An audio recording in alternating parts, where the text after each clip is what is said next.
Great rising, everyone. I'm gonna try to make this video.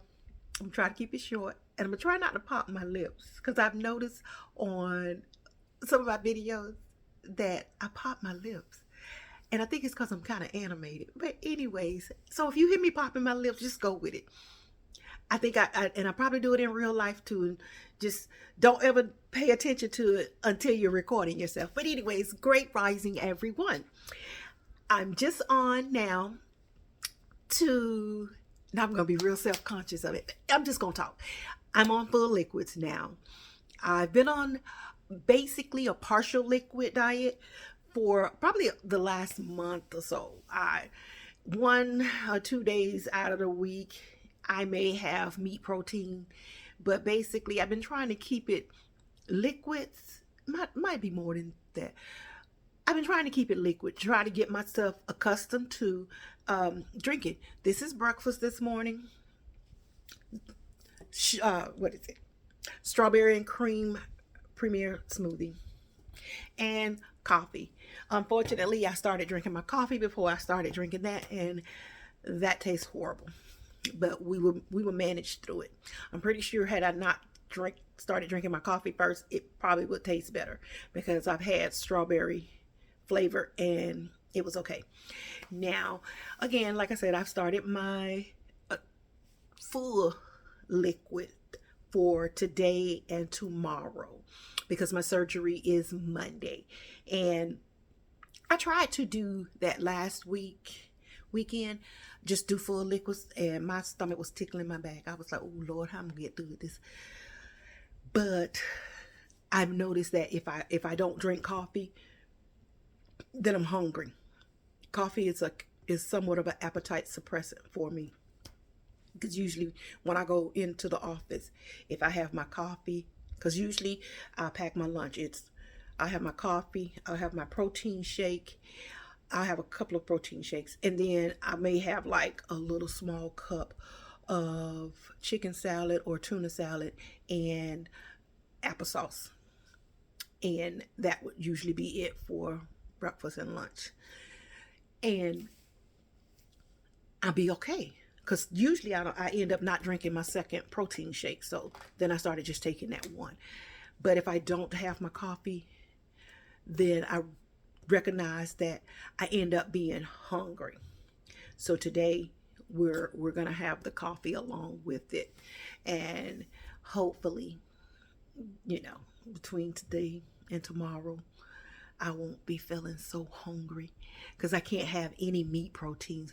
All I can have is protein shakes, coffee or tea, broth, chicken, beef, whatever kind of broth.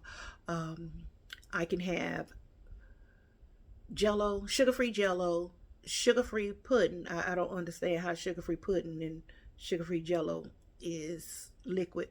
However, it falls under it because I think what happens is if it starts getting liquidy at room temperature, then it's considered liquid. That and sugar-free popsicles and water and Crystal Light. So I have those. That is what I'll be using for the next 2 days. And then Monday, we go in for surgery. I have to be there at 5 o'clock. Surgery is scheduled for 7 o'clock. I am the first one. I already knew I would be the first one because that's what he told me when we last spoke.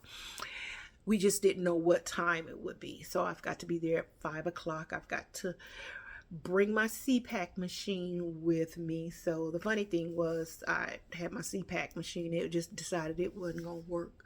So I called Baycare, and she was like, well, ma'am, it's out of warranty. Okay, I understand, but what can y'all do?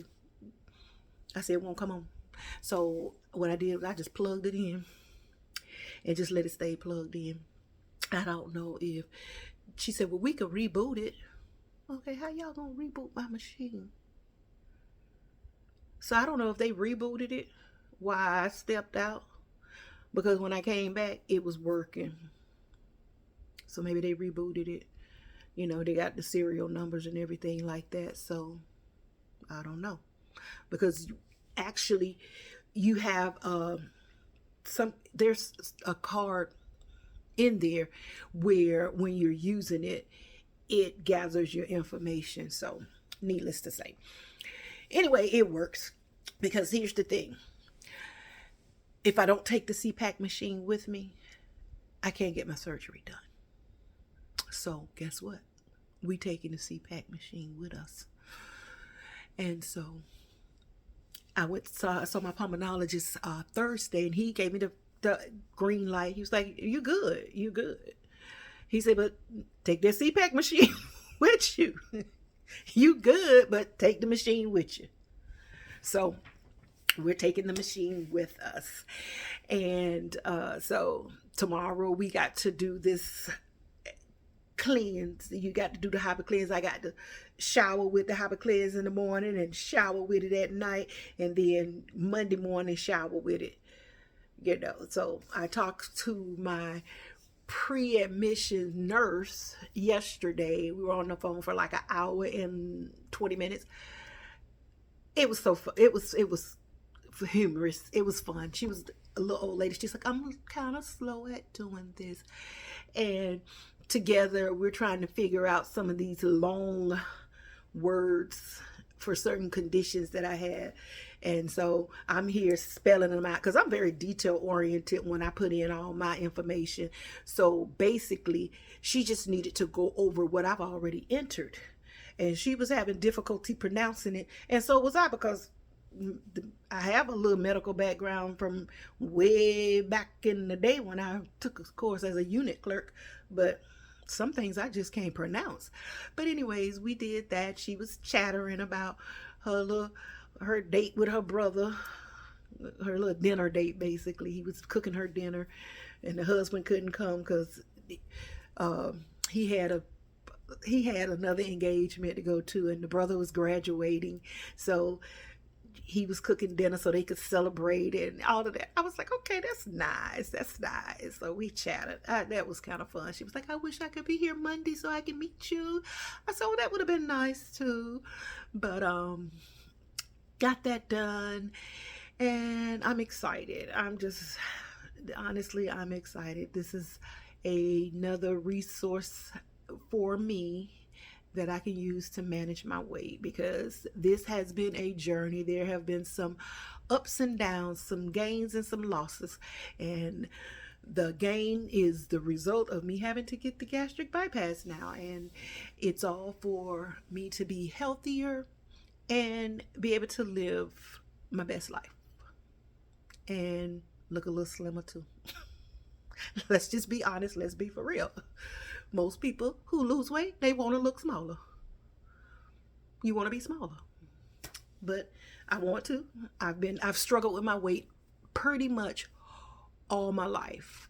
Younger, I probably had body dysphoria, because I look back at my pictures when I was younger. I was like, "Girl, you really wasn't that big." But back then I did see myself as chunky, because when my mother bought my clothes, she got them out of what were they? They wasn't called plus size then.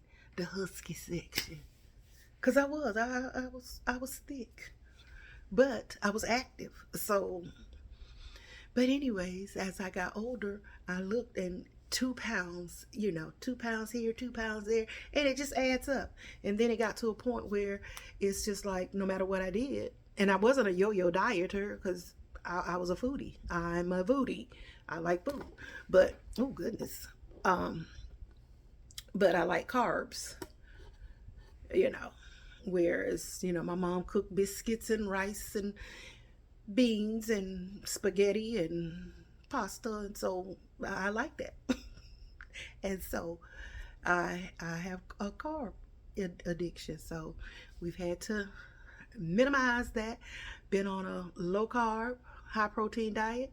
Watch my weight increase because my phenamine, Saxenda, and Topamax became ineffective. Really, the phenamine is what became ineffective. And she took me off of that. My weight management doctor took me off of that because the side effects of phentermine is increased blood pressure. So while on the phenamine, I had to take blood pressure medicine to keep my blood pressure stable. And of course, high blood pressure could cause heart issues. So she's like, it's become ineffective. We're taking you off it. She took me off of it completely, even though I was still have taken Saxenda and the Topamax, nothing. And I said, look, and I talked to my weight management doctor, just like plain. I was like, look, I'm not gonna be hungry, starving, and fat. This is not gonna work. I said, if I got to be fat, I'm gonna eat. And you know, I'm not gonna starve myself and be fat. We just not gonna do that. You know. So she was like, well, we're gonna figure out something. We're gonna have to figure out something. You know, and it's not willpower, because during that time period, I'm still following what I'm supposed to do, because I'm like, I've done all this work. I'm not going to self-sabotage. We're going to stick with what we were doing. But the weight was coming on. The weight was getting, you can look at some of my pictures and you can see where I went from being slender in a matter of a year and a half. I put back on probably 40 pounds. It started coming back in little small bits. But then in October, what was it? October last year. I think it was October of last year. Well, hold on for a second. Because I've been tracking my weight. So October of 20, no, it looks like February last year, I started kind of having some issues with it. So that she started thinking, this is not really working. It's starting to not work. And May of last year is when I had my first consultation with my bariatric surgery. And I had put on 20 pounds then from January. And then by August, we had come off the medication because it had stopped working completely. And she was like, no, we're just not gonna do this. And then the weight just started coming. Each week I would just watch the scale go up, and I was like, well, I'll just increase my water intake and I'll get out here and walk. And no, but part of it was I was going through a whole lot of stress. So stress and not sleeping will also bring on the weight. But needless to say, that got me to where I am now. And then when I talked to my doctor, my surgeon, I had them put on weight. And he says, I'm not going to be able to do the surgery. And he says, because the insurance company is not going to allow me to do the surgery. Excuse me. Because you're gaining weight. You're not stabilizing or losing weight. Because even though you're with insurance, excuse me, with insurance, you can't gain weight once you start that consultation. You can continue to lose weight, but if you gain it, excuse me,